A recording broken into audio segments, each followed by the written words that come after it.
আসলাম।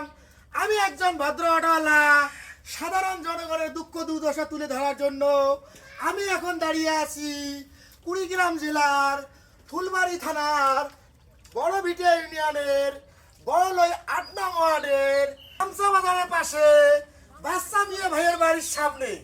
আপনারা দেখতেছেন ভাই, আমাদের রাস্তার অবস্থা বেহাল, সাধারণ জনগণের অবস্থা বেহাল।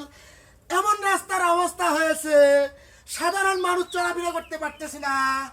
আমাদের এখানে একটা প্রতিষ্ঠানও আছে, আপনারা হয়তো বা জানেন না।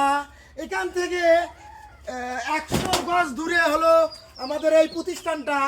আর এই রাস্তা দিয়ে এই প্রতিষ্ঠানে অনেক ছোট ছোট বাচ্চারা প্রতিষ্ঠানে যায়। প্রাইমারি স্কুল আছে এখানে, একটা প্রাইমারি স্কুলে যাইতে পারতেছে না।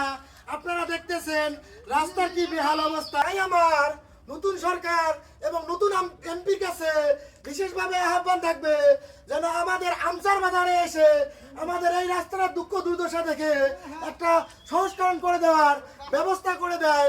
এবং যারা যারা আমার ভিডিও দেখে মানবিক কাজে এগিয়ে আসতেছেন, এসে রাবিশ ফেলে দিচ্ছেন, তাদেরকেও আমি বিশেষভাবে আহ্বান জানাচ্ছি।